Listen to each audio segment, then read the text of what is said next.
Kita di dalam dunia politik itu kan informasi macam-macam aja.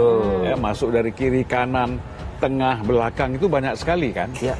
Nah, kemudian kan memang KPK sudah memanggil Anies Pada waktu itu. sebelumnya kan. Kalau nggak salah tanggal 7 apa 10 Iya. Sudah September. cukup nyita Ramai waktu juga juga ya. waktu itu. 11 jam kan. Iya. Berarti kan ini serius Iya. gitu. Kami terus untuk meminta keterangan dan klarifikasi dengan mengundang beberapa pihak. Nah, tindak lanjutnya apa ketika kemudian KPK mengundang beberapa pihak tersebut? Ya tentu analisis begitu ya. Analisis dilakukan. Jadi dalam proses penegakan hukum itu kan ada fakta hukum gitu. Ini yang mungkin sebagai pemahaman bersama ya. Kadang-kadang sebagian orang menarasikan kalau fakta itu sudah pasti fakta hukum begitu. KPK mulai tersadar dan mulai seperti yang kita harapkan. Apa itu? Mulai menelisik dugaan korupsi penyelenggaraan ajang balap mobil listrik Formula E yang dilakukan oleh Pemprov DKI dan Jakpro.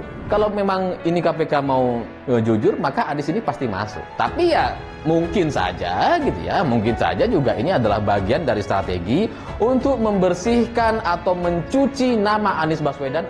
Kalau bagi pendukungnya, mungkin ini akan disebut sebagai upaya menghalangi prestasi Anies. Seandainya nanti KPK berhasil membuktikan bahwa ada korupsi di Formula E, maka citra politik Anies Baswedan akan menjadi hancur berantakan.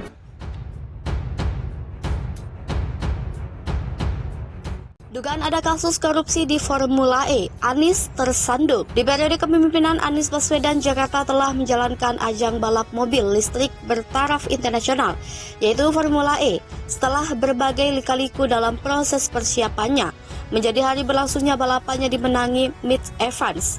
Di balik segala kemegahannya, ternyata event yang diharapkan menjadi ajang promosi Indonesia, khususnya Jakarta itu menyisakan berbagai catatan masalah. Anies Baswedan yang menjabat sebagai Gubernur DKI Jakarta menjadi pihak yang paling bertanggung jawab atas segala hal yang berkaitan dengan penyelenggaraannya, termasuk dugaan korupsi di dalamnya. KPK pada bulan September lalu memanggil Anies pada kasus dengan korupsi Formula E. Gelar perkara pun telah dilakukan KPK setelah mengumpulkan berbagai bukti dan keterangan. Dari kegiatan tersebut diperkirakan terdapat kerugian negara sekitar 160 miliar yang berasal dari pengeluaran komitmen fee. Hal tersebut belum ditambah dengan komitmen fee yang telah dibayarkan Pemprov untuk penyelenggaraan Formula E untuk 2 musim balap berikutnya.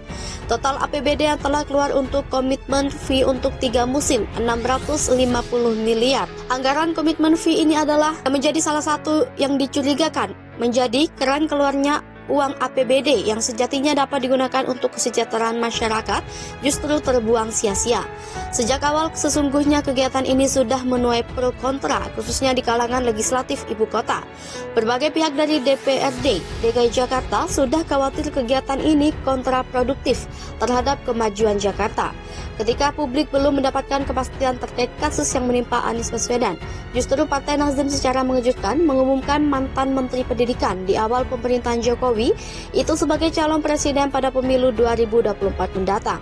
Padahal saat peletakan batu pertama RS Toto Tentrem pada September lalu, Bendahara Umum Partai Nasdem menjelaskan koalisi dan calon presiden akan diumumkan November 2022. Serta kondisi tersebut menjadi pertanyaan banyak pihak, seperti yang ditujukan oleh Sekjen PDIP yang menyebutkan deklarasi yang dilakukan Nasdem sama seperti kejadian perobekan warna biru dari bendera Belanda di Hotel Yamato. Banyak pihak yang mengkhawatirkan manuver partai yang dipimpin Surya Paloh itu membuat tidak fokus kader yang menduduki pemerintahan, terlebih pengumuman tersebut juga dilakukan ketika Anies Baswedan masih menjabat sebagai Gubernur DKI Jakarta. Elektabilitas Prabowo menguat, Anies memble. Indo Strategi Research and Consulting mengungkapkan bahwa tingkat elektabilitas Menteri Pertahanan Prabowo Subianto masih mengungguli 2 pesaing terdekatnya, Gubernur Jawa Tengah Ganjar Pranowo dan Anies Baswedan. Hal tersebut diketahui dari hasil survei Indo Strategi yang dilakukan 27 Oktober hingga 5 November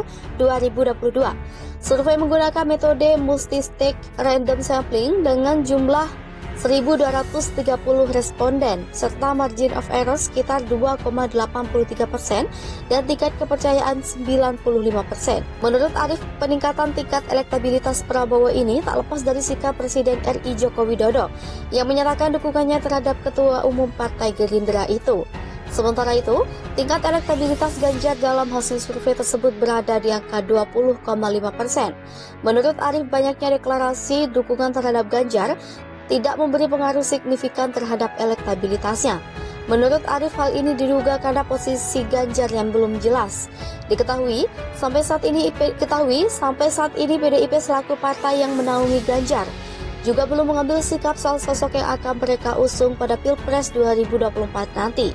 Di sisi lain, hasil survei Indo Strategi menunjukkan bahwa tingkat elektabilitas Anies per Oktober 2022 ini cenderung menurun.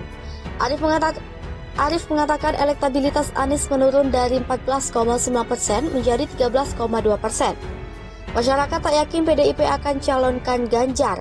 Hasil survei Indo Strategi juga mengungkapkan bahwa sebagian besar publik atau sekitar 70,8% tidak yakin PDIP akan mencalonkan Ganjar sebagai calon presiden. Menurut Arief, hal ini tak lepas dari posisi Ganjar yang bukan bagian dari elit partai berlambang banteng itu. Sementara di sisi lain, nama Puan Maharani juga kerap muncul sebagai salah satu nama yang digadang-gadang akan diusung PDIP. Terlebih Puan memiliki jabatan mentereng, mulai dari Ketua DPP PDIP, Ketua DPR RI, serta merupakan anak dari Ketua Umum PDIP Megawati Soekarno Putri.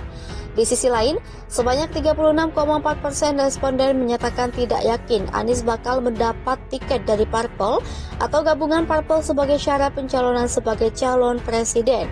Diketahui, Anies baru diusung sebagai Nasdem, namun perolehan suara Nasdem masih kurang dari syarat presidensial threshold atau ambang batas pencalonan presiden sebesar 20-25%. Nasdem masih membutuhkan partai lain untuk berkoalisi agar bisa mengusung Anies. Sejauh ini, baru PKS dan Demokrat yang digadang-gadang bakal berkoalisi dengan Nasdem. Sementara, lingkaran suara publik merilis hasil survei yang menunjukkan Ketua Umum Gerindra Prabowo Subianto memiliki elektabilitas setinggi sebagai calon presiden dengan perolehan 31,8%. Sementara itu, posisi kedua dan ketiga ditempati Gubernur Jawa Tengah Ganjar Pranowo dan Gubernur DKI Jakarta Anies Baswedan. Ucapan Ahok soal orang pintar ngomong disuruh kerja dianggap multitafsir pendukung Anies. Jakarta mantan Gubernur DKI Jakarta Basuki Cahayapurnama atau Ahok hadir dalam acara reuni relawan pemilihan Kepala Daerah DKI Jakarta 2017 di salah satu mal Bilangan Jakarta Selatan Minggu 6 November 2022.